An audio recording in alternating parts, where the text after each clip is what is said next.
Hello everyone, welcome to week 5 of the Masters in Technology Management capstone. The topic is communications. Today we'll be learning and understanding the basics of communication, effective communication skills, and identifying different barriers to communication. So first, what is communication? Communication is the act of expressing or transmitting ideas, information, knowledge, thoughts, and feelings, as well as understanding what is expressed by others. The communication process involves both sending and receiving messages and can take many different forms or modalities.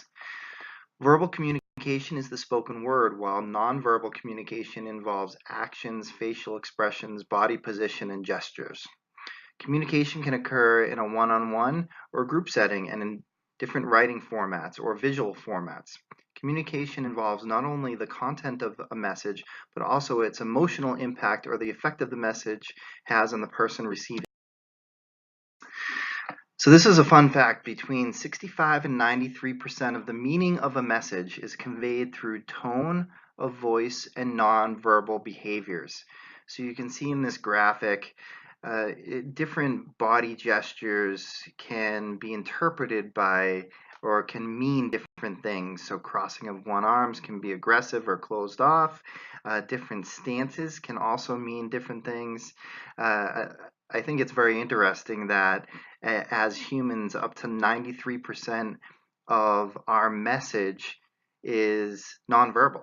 So, I really like this graphic. It's what you don't say that counts, and how you interpret those different tones in people's voices or the way that they're standing or looking at you is the majority of communication, the nonverbal aspect of.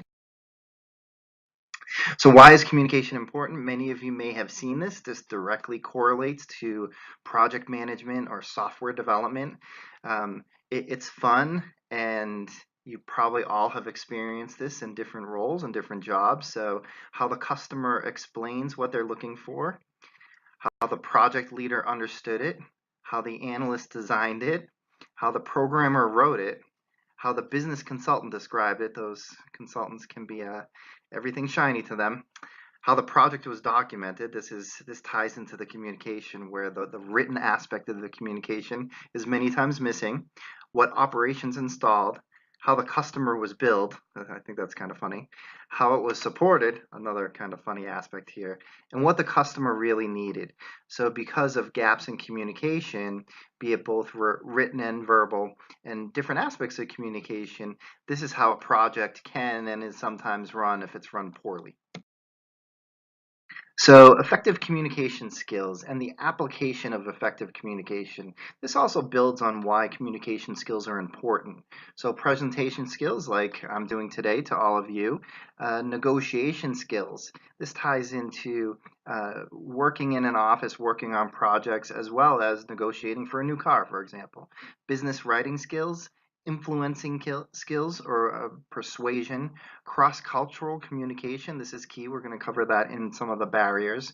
Win-win conversation. So a conversation where both parties involved feel like they come away with a pro to the conversation. Selling skills and teamwork. Teamwork's crucial in business.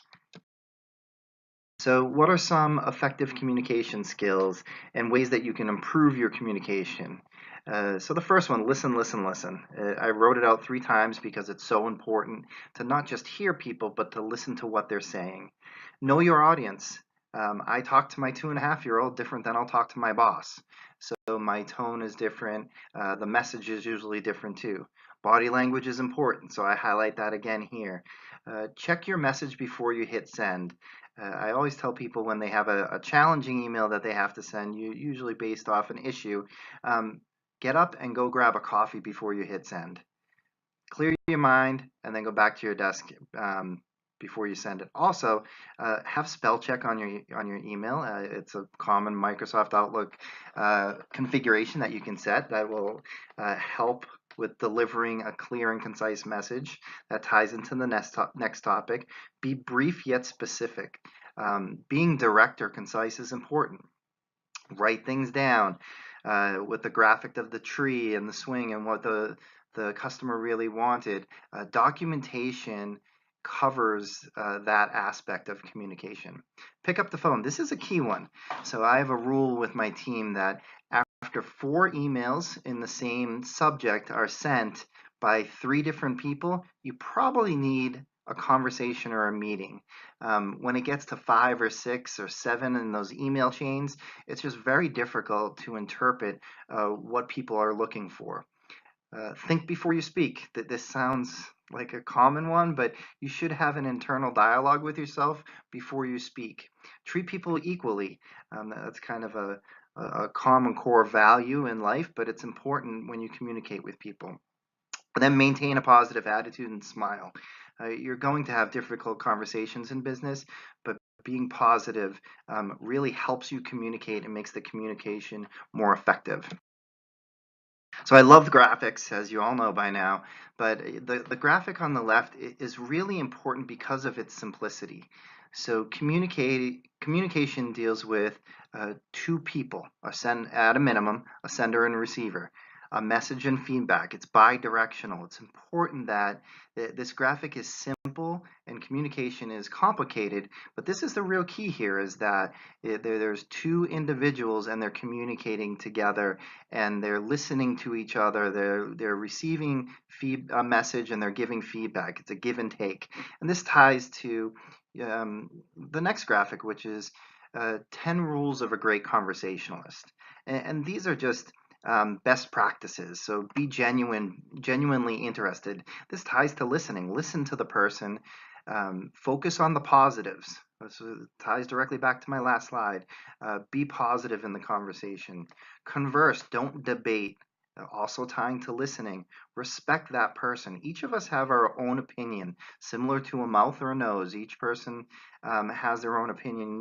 You need to respect that. Put the person in the best light. Make sure that you're not demeaning to the person or calling names. Embrace differences. This also ties to the opinions. We all have our different opinions. We need to respect that. 7 and 8 are complementary to each other. Be true to yourself and 50-50 sharing. So you want to deliver your message, but you also want to make sure that you don't dominate the discussion. You listen to other people. Ask purposeful questions. So this ties to, don't ask the question with a yes or no answer. Ask a question that would allow the person to add content to the conversation. And then the last item, give and take. This ties to that bi-directional nature of a conversation. What are some barriers to communication? Judging the other person.